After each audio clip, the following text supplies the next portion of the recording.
అంటే డాక్టర్ గారు మీ బ్రదరు సుధీర్ కుమార్ గారు చాలా అంటే అప్పుడు యూత్ కాంగ్రెస్లో ఒక ఐకాన్ లాగా అగ్రెసివ్గా ఉండేవాళ్ళు. సరే ఆయన చుట్టూతో కొన్ని కాంట్రవర్సీస్ ఉన్నాయి. ఆయన బహుశా నేను ఒక 2002లోన ఆయన చనిపోయిన తర్వాత గ్యాప్లో తర్వాత ఇమీడియట్గా మీరు రాలా పాలిటిక్స్లోకి? లేదు, నేను అనుకోవటం 2007 ఆ ప్రాంతంలో, అంటే దాదాపుగా 10 years బ్యాక్ మీరు ప్రజారాజ్యం పార్టీలోకి కీ రోల్ ప్లే చేశారు. చాలా అప్పట్లో ప్రజారాజ్యం పార్టీ అంటే doctor Vinay is one of the అంటే కీ లీడర్ అనేటువంటిది వచ్చింది. అసలు ఎలా జరిగింది అంటే కాంగ్రెస్లోకి మీరు వెళ్ళకుండా, అంటే ఏదైతే వాయిడ్ ఉందో created by your me late brother, మీరు అటు వెళ్ళకుండా ఇట్లా ఎందుకు వచ్చారు? 2004లో ఎలక్షన్స్లో రాజశేఖర రెడ్డి గారు నన్ను అడిగారు యాక్చువల్లీ సెకండ్ వార్డ్ పార్లమెంట్ నుంచి నిలబడమని. కానీ నాకు రాజకీయాల్లో ఇంకా అప్పటికే ఆసక్తి లేదు, రాజకీయాల్లో ఎప్పుడు కూడా ఆసక్తి లేదు. 1980 నుంచి 90 వరకు ఫాదరు లిటరలీ నెంబర్ 2 రెండో స్థానంలో ఉన్నారు దేశంలో. ప్రైమ్ మినిస్టర్ తర్వాతే ఆయనే మ్యాగజైన్స్లో. It was so close to Indira Gandhi garu, Rajiv Gandhi గారు. నేను తర్వాత వస్తాండి శివశంకర్ గారి. సో నాకు రాజకీయాల్లో ఇంట్రెస్ట్ ఉండి ఒక పొజిషన్ కావాలి, ఒక ఎమ్మెల్యే, ఒక మినిస్టర్, ఎంపీ అంటే నేను ఆయన పీక్లో ఉన్నప్పుడే రాజకీయాల్లోకి వచ్చేవాడిని. ఆయన ఎవరిని రిక్వెస్ట్ చేస్తే వాళ్ళకి టికెట్లు ఇప్పించారు. కానీ నాకు అప్పుడు ఇంట్రెస్ట్ లేకుండా. ఇన్ఫ్యాక్ట్ ఇవాళ నేను బయట తిరుగుతూ ఉంటే చాలామంది మాకు అసలు శివశంకర్ గారికి ఇంకొక కొడుకున్నాడు అని కూడా తెలియదు మాకు, ఒక్క సుధీరే అనుకున్నాం మేము. నేను ఎప్పుడు వెనకాల గేట్ నుంచి వెళ్ళిపోయేవాడిని. ఆ తర్వాత సుధీర్. అంటే మీరు అప్పుడు లండన్లో ఉండేవారా?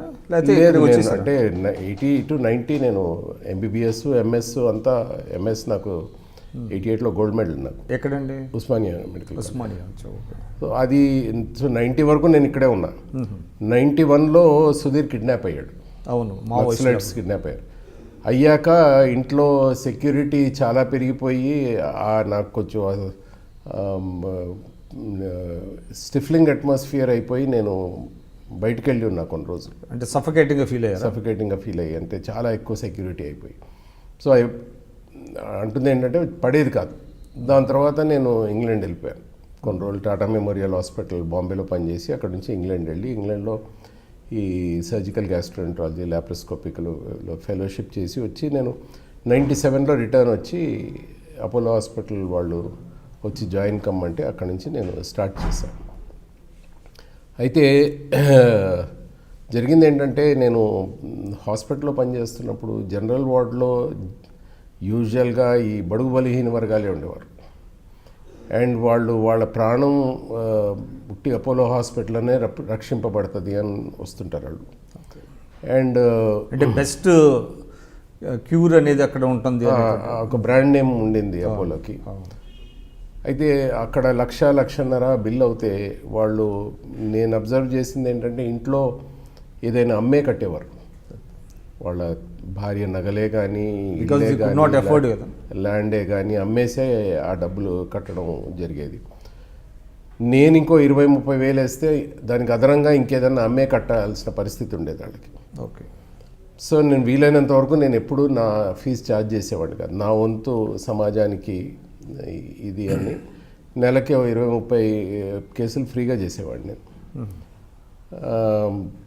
2005-06లో కొంచెం ఈ బ్యాక్వర్డ్ క్లాసెస్లో ఇంట్రెస్ట్ తీసుకోవడం, మైనారిటీ ఇష్యూస్లో ఇంట్రెస్ట్ తీసుకోవడం. 2002లో కూడా గోద్రా వెళ్ళాను నేను. ఢిల్లీలో కొన్ని సెమినార్స్ కండక్ట్ చేయడం బలహీన వర్గాల సైడ్ నుంచి.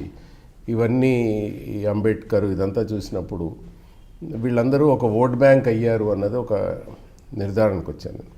వచ్చాక ఈ ఫ్రీ సర్జరీస్తోని నేను 20-25 కేసులు ఫ్రీగా చేస్తుంటే ఇది సరిపోదు, రాజకీయాల్లోకి వస్తే ఒక సంతకం పెడితే లక్షల జీవితాలు మార్చవచ్చు అన్న దాంతో నేను ఆలోచిస్తున్న టైంలో, ఇంకా వెళ్దామా లేదా అన్న టైంలో, అప్పుడు చిరంజీవి గారు పవన్ కళ్యాణ్ నా దగ్గర పంపించారు. మిత్రా ఉన్నాడు. మిత్ర మీకు అప్పటికే ఫ్యామిలీ ఫ్రెండ్షిప్స్ ఎట్లా ఉన్నాయండి? అంటే చిరంజీవి గారితో ఉండింది, అల్లు రామలింగయ్య గారితో బాగా క్లోజ్గా ఉండింది. అల్లు రామలింగయ్య గారు ఫాదర్ దగ్గరికి చాలా వచ్చేవారు. ఆయనతో ఉండింది. మిత్ర నాకు అపోలోలో నాతో సర్జికల్ గ్యాస్ట్రోఎంట్రాలజిస్ట్. ఆయన అప్పుడే చెన్నై నుంచి వచ్చాడు. సో నా హెల్ప్ తీసుకునేవాడు సర్జరీస్లో. సో అలాగా మాకు క్లోజ్నెస్ ఏర్పడింది. ఆ టైంలో మిత్ర రిక్వెస్ట్ చేసి మిత్ర ఫ్లాట్లోనే పవన్ కళ్యాణ్ నన్ను కలుస్తానని వచ్చి కొంచెం కూర్చున్నాక నెక్స్ట్ డే చిరంజీవి గారితో మాట్లాడినప్పుడు చిరంజీవి గారికి నా థాట్ ప్రాసెస్, నా ఆలోచన విధానం నచ్చి మీరు రావాలి అని ఒక 2-3 సార్లు అలా డిస్కస్ చేసి రమ్మన్నప్పుడు సరే అని జాయిన్ అయ్యాను. సో అలా రాజకీయాల్లోకి వచ్చాను. నేను యాక్టివ్ పాలిటిక్స్ అనుకుంటూ రాలేదు నేను. ఓకే, అంటే సోషల్ జస్టిస్ అన్న నినాదం ప్రజారాజ్యం ఉంది కాబట్టి దీని ద్వారా ఎక్కువ సర్వీస్ చేయొచ్చు అనేటువంటి ఆలోచనతో వచ్చాను. అంటే నా ఏరియా ఆఫ్ ఇంట్రెస్ట్ దీని ద్వారా చేయొచ్చు అన్న దాంతో వచ్చాను. ఓకే, చాలా కీ రోల్ ప్లే చేసినట్టున్నారు ప్రజారాజ్యంలో. అంటే ప్రజారాజ్యం ఫార్మేషన్ అప్పుడు ఐడియాస్ ఇచ్చాను. ఆ తర్వాత నాన్నగారు సుధీర్ వలన అందరికీ నా పేరు ఈజీగా ఐడెంటిఫై అయింది. ఓకే, సో వాళ్ళతో కూర్చొని మాట్లాడడం అదంతా, నేను గీతా ఆర్ట్స్లో కూర్చొని వాళ్ళతో మాట్లాడడం అదంతా ఒక 1 year వరకు జరిగింది. ఓకే, ఇనిషియల్ ఆర్గనైజేషన్ దాంట్లో. మిత్ర కమ్యూనిస్ట్ బ్యాక్గ్రౌండ్ నుంచి వచ్చాడు కాబట్టి ఎక్కువ ఆర్గనైజేషనల్ దాంట్లో వాళ్ళతో అందులో ఎక్కువ ప్రాముఖ్యత ఇచ్చాడు. నేనేమో అందరినీ కలవడం, వాళ్ళతో మాట్లాడడం, ఎక్స్చేంజ్ ఆఫ్ ఐడియాస్. ప్రజారాజ్యం ఎందుకు వచ్చింది అసలు, సామాజిక న్యాయం అంటే ఏంటి, ఎందుకంటే సామాజిక న్యాయం అనేది ఒకటి చాలా కాంప్లెక్స్ వర్డ్, అంత ఈజీ కాదు. సో వాళ్ళకి పార్టీ వాళ్ళకి తెలిస్తేనే వాళ్ళు ఊర్లలోకి తీసుకెళ్తారు కదా. కానీ అప్పుడు పరిస్థితి బట్టి అసలు సామాజిక న్యాయం కాదు, ఏ నినాదం కాకుండా చిరంజీవి గారి బొమ్మను పెట్టుకొని గెలవాలి అనేటువంటి దాంట్లో ఒక దాన్ని ఏమంటారు, పెద్ద ఫ్లో లాగా వచ్చేసినట్టున్నారు జనం. అదే దురదృష్టం యాక్చువల్లీ. ఎందుకంటే ఇప్పుడు ఎన్టీ రామారావు వచ్చినప్పుడు తెలుగు ఆత్మగౌరవం అన్నాడు. సో ఎన్టీ రామారావు ఎంత ప్రాముఖ్యమైన మనిషో ఆ తెలుగు ఆత్మగౌరవం కూడా అంతే ఇంపార్టెంట్ ట్యాగ్ లైన్గా వచ్చింది, ఒక ఇంపార్టెంట్గా వచ్చి. వెరాజ్ ఇక్కడ చిరంజీవి గారి క్రేజ్ పర్సనల్గా నన్ను అడిగితే అసలు ఎన్టీ రామారావు గారి కంటే ఇంతలింతలు ఉండేది. అండ్ ఇది ఒక పర్సనలైజ్డ్ ఇండివిజువలిస్టిక్ క్రేజ్ అది. రోడ్ షోస్లో ఆయనతో నేను వెళ్ళేవాడిని కాబట్టి ఆయన పక్క నుంచి పాయింట్స్ అందియడానికి కానీ నేను పక్కన నిలబడితే వాళ్ళకి చిరంజీవి గారి ఒక వేలు కనిపించకపోయినా, ఒక గోరు కనిపించకపోయినా తిట్టేవారు నన్ను. ఆ పక్క నుంచి బ్లాక్ చేస్తున్నారు, పక్క నుంచి జరుగు నువ్వు అని. ఓకే, చిరంజీవి గారు మెల్లిగానే వాళ్ళు తిడుతున్నారు పక్కన జరుపు అని.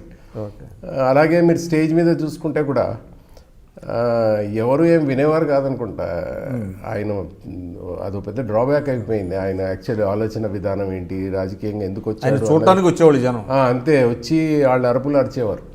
ఆయన మాట్లాడడానికి ప్రయత్నించి కన్వే చేద్దాము అని అంటే వాళ్ళు అసలు అంటే పార్టీ ఫిలాసఫీ ప్రజల్లోకి పెద్దగా వెళ్ళలేదు, గట్టిగా వెళ్ళలేదండి. ఓకే,